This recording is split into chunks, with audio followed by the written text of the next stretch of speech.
thank you so much for coming on the SLO Lounge today to talk about all the functions of your office. Feel free to kind of give us an intro of who you are and what you do here at the city for the listeners of the lounge. So I am the San Luis Obispo County Clerk-Recorder. It is an elected position, so I'm in my first term of a 4-year term. And in our office, we pride ourselves on the customer service that we provide because every service that we do provide is personal in nature. So on the county clerk side, we joke around and say we're with everybody here from womb to tomb. So meaning birth certificates, marriage licenses, businesses, deeds for your homes, death certificates and death records, as well as, of course, elections. Wow, that is a lot of things. Mm-hmm. So can you tell us then your role in particular, because that spans so many different items, kind of like your role in all of that? Do you kind of oversee, heads of all of those things, or kind of how does your office run on a typical day that does so many different things? So I am the department head, and so I do oversee all of the aspects that are in our department. And then I have 2 deputy directors, one that oversees the clerk-recorder side and then one that oversees the election. We have 2 supervisors in both of their respected divisions, and then we have the rest of the staff. So yeah, I oversee it, but I have a lot of folks doing all the hard work. Well, to back up just a little bit, I know I've done my research kind of on, through LinkedIn, your journey of where you are today, but, you've been at the city for some time. You've gone other places as well, but can you talk about a little bit of your journey into where you ended up today, but also kind of how you were led here throughout your life? Sure. So I have been married to my husband for almost 32 years. And so about 32 years ago, he got a full ride football scholarship to play football at Cal Poly. We're originally from Riverside, childhood sweethearts, met him when I was 8. And started dating, if you will, by the time I was 12, because we didn't go to the same elementary school, but we went to the same middle school. And so really it was Cal Poly that pulled us up here. And then I got a position with the city of San Luis Obispo as their preschool director. Soon after my first son was born, stayed really with the Parks and Recreation Department for a little over 10 years for the city of SLO, and then found my way into the city clerk's department and worked my way up from a temporary front desk greeter position at City Hall to their deputy city clerk to the city clerk's position. All in all, stayed with the city of SLO for about 18 years. And then went over to the city of Pismo Beach, where I was their city clerk there as well. When Julie Rodewall, who had been the county clerk recorder for about 20 years, had retired, her assistant was put up into her position. He was elected into her position, which opened up his position as the assistant. And so from Pismo Beach, I came over to the county, where I was the assistant county clerk for 5 years. Left for a really short time to go down to the county of Santa Barbara to to be their elections manager, but never left the county. So I commuted for 2 years. I live in Arroyo Grande, and so commuted for 2 years back and forth from Santa Barbara. And then when Tommy Gong, who's my predecessor, left midterm, that opened up a vacancy. I applied along with several other folks, and the Board of Supervisors had appointed me to the position, of which then I had to run for in 2022. And here I am, because I was elected by the people. Amazing. What a journey. Yeah. And so early on from your career, you did a lot of different things here at the city as well. Mm-hmm. But even before we get into kind of that, career trajectory of where you are today, what was it about this city, this place, that really drew you in and made you want to continue to be a part of it for such a long time? So I think naturally it has just been in my blood to be a public servant. I love serving the people. And so even when I was working for the city of San Luis Obispo as their preschool director, I knew that I was helping out the families that couldn't stay home with their kids. And those families were my neighbors. They were my friends. And I knew that I was giving back. Yes, I was still being compensated by the city, but I also knew that my services were doing something to give back to the community. And that has always stayed with me. And of course, I lived in San Luis Obispo City proper for 28 years. And then once my 3 boys, they were all born and raised here, grew up and moved out, my husband and I moved down to the village. And so I knew even when I was commuting back and forth from Santa Barbara County that San Luis Obispo County had my heart and soul. And it was, I had developed too much of a connection to this community from top to bottom, throughout the entire county that I wanted to serve. And so when this opportunity came back in, it was just without any hesitation that this is where I belong. And these are the people that I want to serve. That's amazing. Time and time again, I hear the people here who come on the SLO Lounge talk about the connections that they've made in the community are so special. But was there also something just kind of about this geographical location that initially drew you in as well before you met anybody? Just, we're on the SLO Lounge. We like to talk about the beauty, the nature, all those things. Was it any part of that as well that brought you here? Oh, it's 100% that. I'm from Riverside. Yeah. And so a suburb of Riverside. So not even Riverside City, and where it's hot and smoggy, and there's a lot of gang activity where I was raised, and drugs were prevalent. Not that it's not here, but I remember when my husband made the trip up here to just look at Cal Poly because they were interested in him.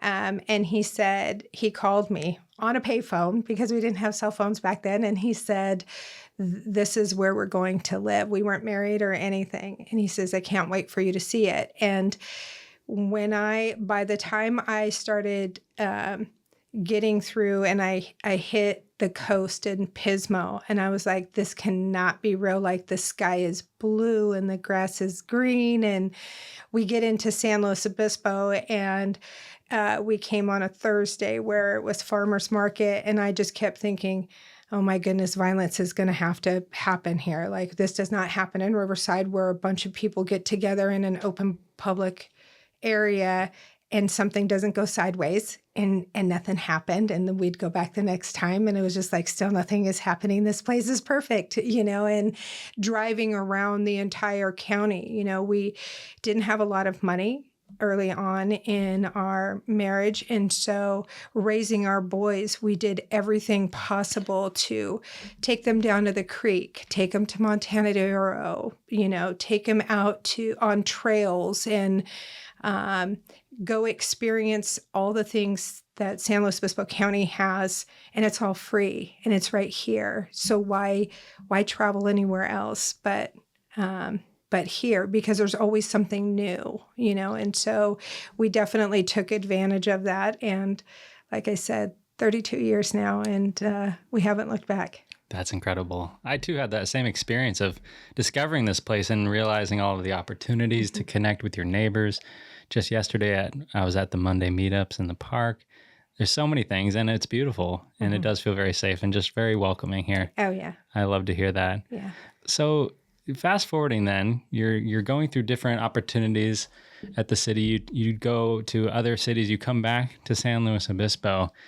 Can you talk a little bit about now? I know we've covered a little bit of an overview of what your office does, but what does a day-to-day look like? Do people come there mostly for one thing or another?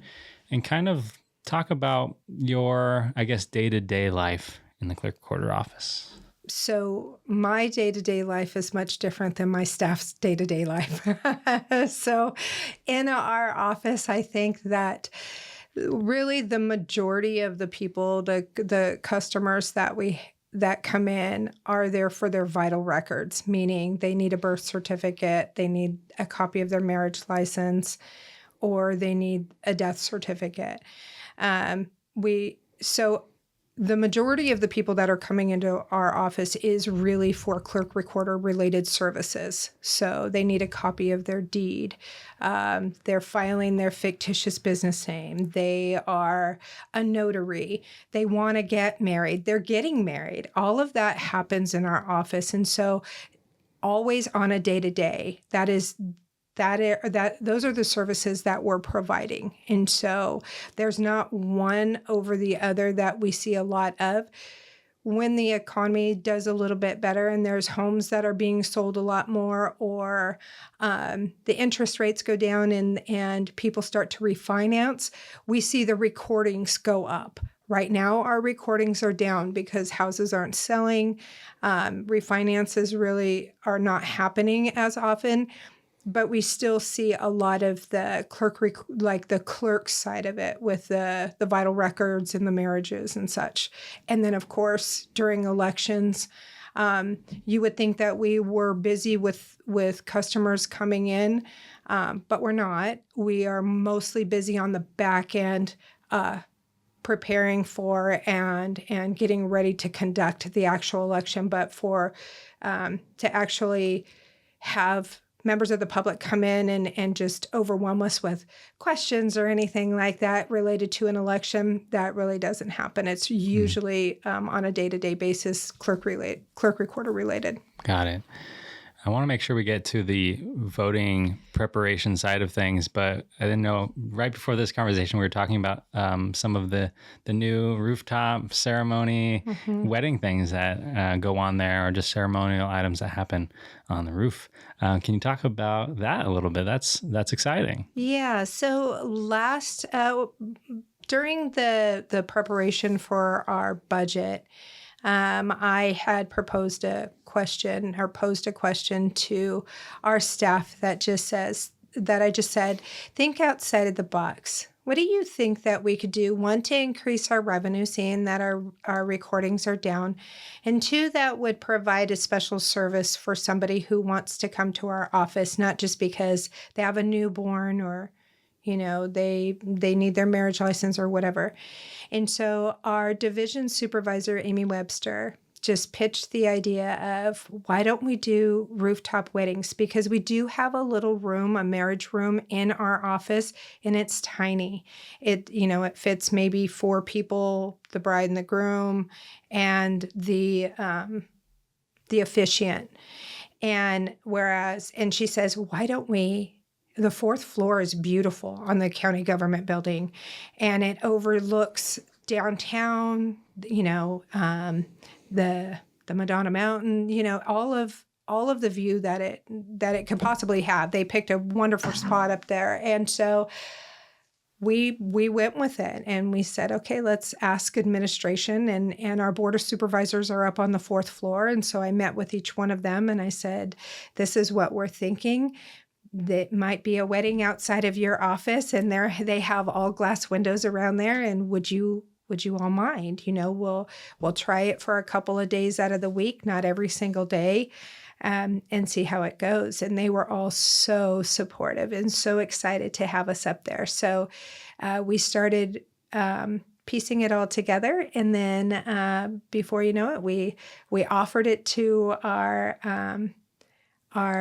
what do you call them? Our brides and grooms and married people. I don't know what you want to call it. And just offered it up to the public and said, does anybody want to do a rooftop ceremony instead of in this little tiny room with no windows or no nothing?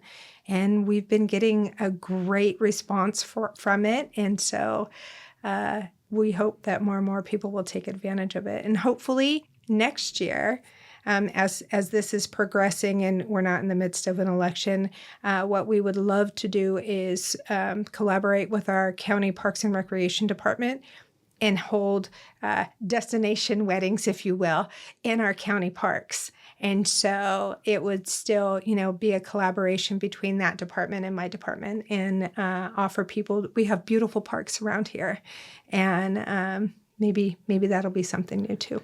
Wow, that would be really awesome. Mm-hmm. Yeah. What a great progression and collaboration. Yeah. Again, another theme that I've heard a lot here is that departments truly come together and collaborate. And I love the receptiveness of different people that allowed this to come together. So when was the first wedding on the roof? I believe this week. Really? Yeah. Oh, wow. It was this week, just and happened. it was featured on KSBY, and yeah, it was the couple was very sweet and allowed, videos to be taken so that it, Nice. be shared with, the rest of the community. And yeah, so it was just this week that it happened. Yeah. That's incredible. I can't wait to see where it goes. Yeah, And those destination ones would be awesome if that happens. That'd be so cool. Yeah. I mean, it's already picturesque up there, and this place is incredible. The opportunities. Yeah. I can't wait to see. Yeah, it's a totally different view. I mean, I'm in the same building, and it's a whole new world up there. Especially when you're out on those balconies. It's so pretty. Yeah. And as word spreads, I'm sure more and more people will want to do that. Yeah. That's so cool. I think so. Yeah. Well, so switching gears a little bit now, again, we're in the midst of election season, an election year. I'm sure that does cause a lot of hecticness for your job. I'm sure it's different than other years, or I don't know if you want to kind of give us a rundown of that and how that, affects your office and all the things that you do to prepare for a large number of people voting. So, yes, I don't think that the majority of folks realize the time and effort preparing for an election takes. So it just doesn't happen on election day and poof, all of a sudden there's poll workers and polling places and ballots. We are preparing at least a year in advance. Wow. And we have a team of 5 election staff members, then the supervisor, deputy director, and myself.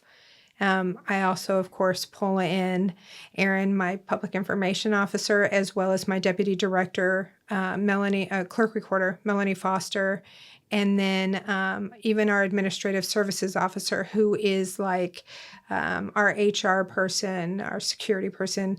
And everybody pitches in, because my office is only of 23 people total. Wow. To conduct all those services that I've already talked about. And then again, adding elections on top of that.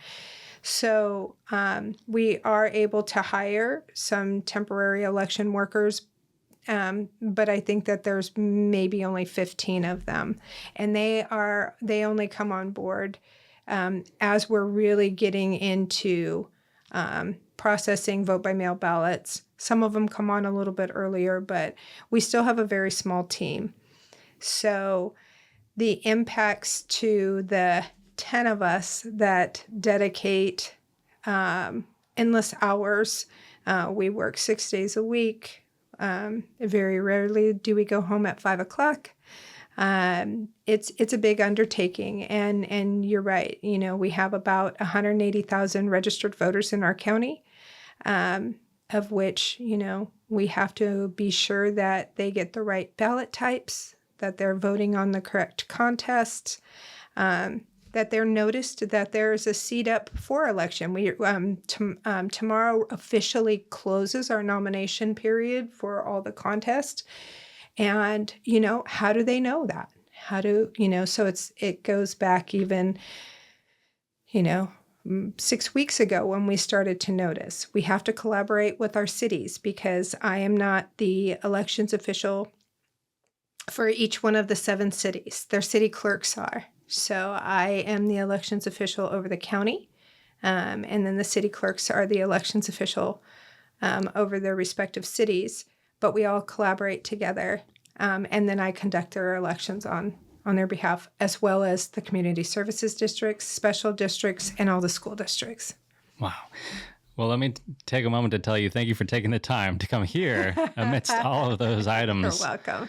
That's so much of an undertaking. Yeah. Wow. It is. And laws change. Right now, before the state legislature is about 25 bills that potentially will have an impact on the way we conduct elections starting next year. And that's not out of the norm. That is normal. And so every year we are having to adjust how we actually conduct elections based off of the new laws that go into effect in January. So it's a lot of learning and teaching and all of that. It's never the same twice, for sure. Well, that's a good point. I was going to say, it's not just a one size fits all in the next election cycle you can do. So things change and you have to adapt. Yes. Okay. Yeah, most definitely. And in our state, we have two different voting models. So you have the traditional voting model, which we are here in San Luis Obispo County, whereas we still have polling places. And then other counties, they conduct their elections by vote centers. So it's a very different operation, whereas their vote centers operate like their elections office for 11 straight days. And anybody can go anywhere in their county and vote. Whereas we have 1 day of elections here, and that's election day. Even though you get your ballot 29 days ahead of time and you can return it, the actual in-person voting is 1 day at a polling place as opposed to vote centers where it's about 11 days. Okay.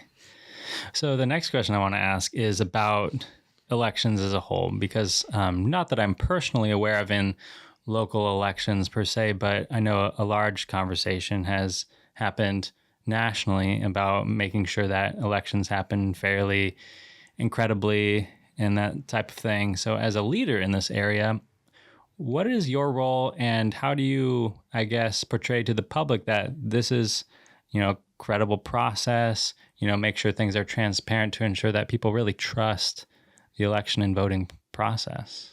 It isn't easy. On a day-to-day basis, that's what our goal is to build back our trust that our community has always had for the 30 plus years that I have been here.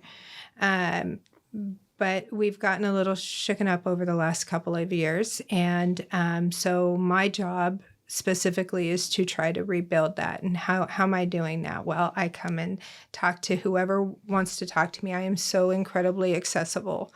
I try really, really hard. I can't be two places at once. Thank God I have my public information officer or my deputy directors that will help me out. But I encourage people to come and ask me any questions. Ask if there's confusion, if you hear something and doesn't settle well with you, you have to go to the source. And so we push that a lot is you have to come to the only people that know how to run elections and what election laws are, and that is us. That's myself and that's my team, along with the state and the Secretary of State's office. So if you're hearing things about things that are happening out in Georgia, that's in Georgia. California has completely different laws. And so to educate as much as I possibly can to let the public know there's a lot of conversations that are happening out there, and there's no wonder why people are concerned. But find your answers, and you can only find your answers by talking to the people that are actually doing the job. And then all of our processes are open to the public. We invite them all the time. We have observers. So prior to the election, prior to running any ballots, we have to test the system. Yes, we use Dominion. Come in and take a look. Come participate in the logic and accuracy testing before we push through any ballots to be counted. Mark your own ballot. Push it through. We usually let let our observers, those that come and watch that process, be a part of it. During the vote by mail processing, come and see what we do. Why does it take so long? Come and take a look. I can tell you over and over again, oh, well, we're inspecting the ballots. We're looking to make sure that nobody's written their personal information, letters to us. This is my ballot, and here's my address if you need to confirm, or my social security number. See why it's taking us so long. Come in and watch us. Go work at the polls. Go help your fellow citizens be a part of democracy, and so I think that for us, it's a goal that we have day to day. Certainly it is for me. And again, it's keeping my office open and as transparent as I can, and allowing people to come and asking the hard questions. I'm not afraid of those. Throw me into the lion's den if you wish, but I'm going to still continue to know what I know is right and lawful and honest and truthful, and try to make sure that the majority of the community hears that. I'm not naive to know that there's going to still be a group of folks that, no matter what I say or anything, that they will never agree with me, and that's okay.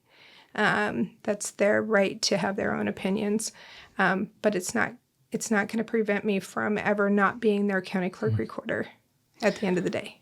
That's wonderfully put. And I think it's easy for people to criticize a process that they're unfamiliar with, that they may hear things outside of this local area. But I think given that level of transparency that you have and inviting people to come talk and participate in the process and maybe even get more volunteers to help through that, I think it makes it harder for people to criticize. I think that's really encouraging to hear. And I think that's important for people to understand, that they have access to the questions or the answers to the questions. How does that make you feel when, you're just coming to work and doing your part and doing your best, and you have, the full support of your staff and vice versa, and how the processes work, but you still come across, I guess, adversity when people aren't willing to ask those questions? Well, it makes me feel a little empowered that I have work to do, and I still have to get the word out, and I still have to work harder. Does it sometimes, get me at a vulnerable position where I am trying so hard and we're still faced with so much adversity? Does it hit to the heart? Absolutely, it does. But that doesn't stop me from doing what I do, or it just gives me more reason to continue to do what I do. That's amazing, because some people might stop. They might say this isn't worth it, because again, you know that the right things are happening, but you're still called then to continue to work hard for the people. Yeah, half of our registrar of voters in our state have left. It's hard. It's not easy. The turnover in elections officials nationwide is astonishing at how many have left this profession that we love for the reasons, that I've been speaking about. And nobody wants to step back up and take the reins and continue this journey because of all the adversity that we face, because of all of the threats that are received, because of all of the doubts after 80 hours of a work week, and you still have people that will come up to you in a grocery store and tell you, that you are everything completely opposite of what you are. It's hard. It's not an easy job. But I do know that for me personally, in the county of San Luis Obispo, the majority of the people are very supportive and feel as though elections are safe and secure in this county.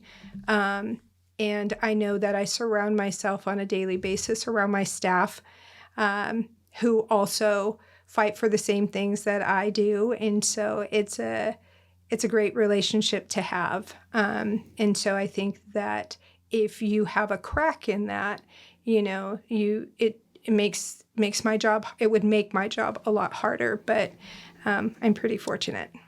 Okay, that's incredible. And I think people should be proud to know they live in a place where someone like you has those sentiments, where you're striving to provide to the people who already appreciate and understand the work that goes into this, and also for the people who are hopefully going to understand that soon. Um, to make it a little bit lighter, though, can you talk about then the sense of pride that you must feel to work with a great staff and have such an amazing hand in the democracy of not only local elections, but really in our country? Yeah, I'm not one to boast, I guess. I don't like to uh I don't know, that's kind of an uncomfortable question, really. Yeah.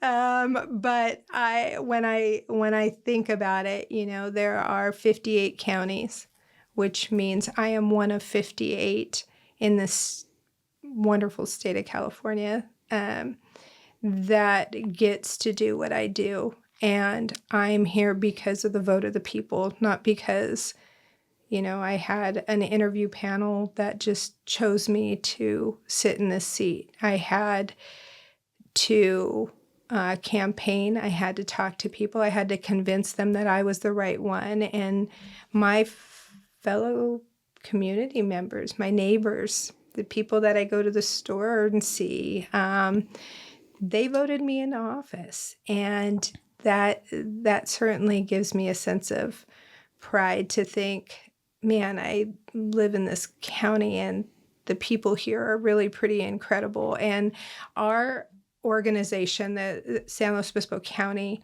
my fellow department heads, so supportive. I cannot tell you, that how much of a support they are. They know what I'm going through. And if we have a department head meeting, I can see their compassion when they look at me and just like, oh, how are you doing? And they don't have to do that. Everybody's very busy. Our sheriff, our public works director, our IT director, they're wonderful. And again, it is a sense of pride that I actually hold this job, and I'm here because the people elected me to be here. And so I am kind of proud of that. I love that. Yeah. Well, keep up the good work. And Thank you. throughout this election cycle, election season, I hope it goes as smoothly as can go and Thank always you. gets better. But talking about not only the pride for the work that you do, again, something that I like to talk about with all of the people that have come on the SLO Lounge so far.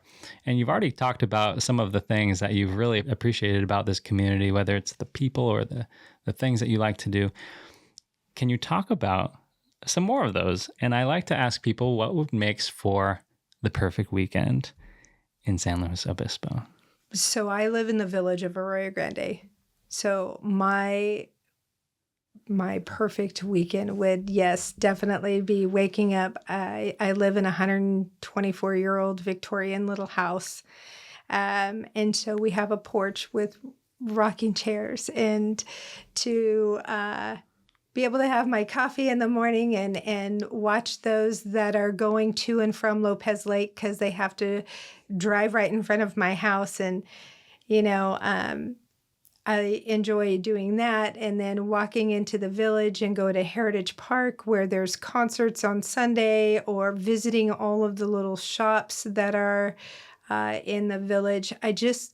I enjoy being a part of the community, and I don't need to look elsewhere. And so if I could just stay home and stay inside the little village, that's perfect to me.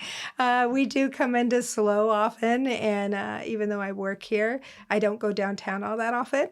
But again, it's just, how do I would rather cruise around and get coffee at the local coffee shop and shop at the local stores, or go to Pismo, and they have, at Dinosaur Caves Park, they always have something out there. And because I've moved down to South County now, I'm actually doing things more in the South County than I ever have before. Normally it was all based here in SLO.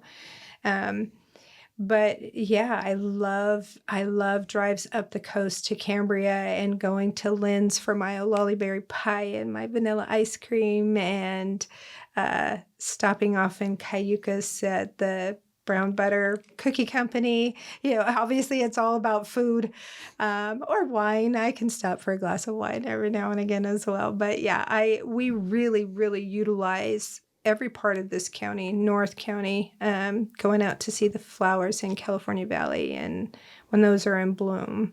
Yeah, I love it all. It's endless. It's endless what we can do here.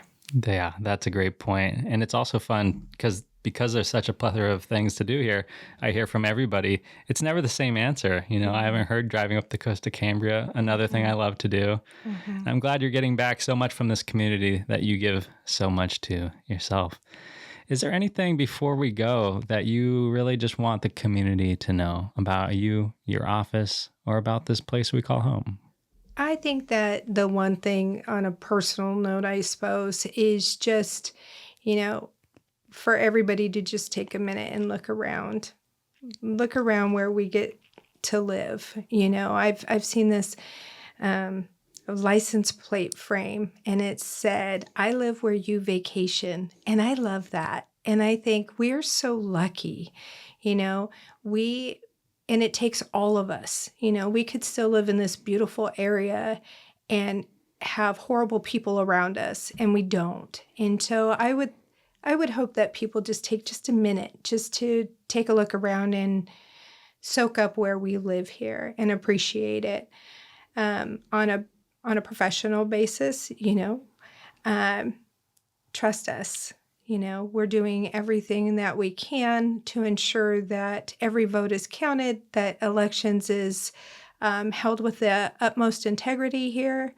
And if there's questions, come talk. I'm just like you. I'm just a person. I'm just, somebody who's trying to do what's right here. And so if there's questions in regards to the elections, please call our office. And I think that's about it. Well, I love that. Thank you for your transparency, for sharing your heart for this community, taking the time to come on the SLO Lounge. And I can't wait for people to hear this conversation and get out and vote. Yeah, definitely. Thanks so much for having me. Thank you so much, Elaina. See you next time. Thank you.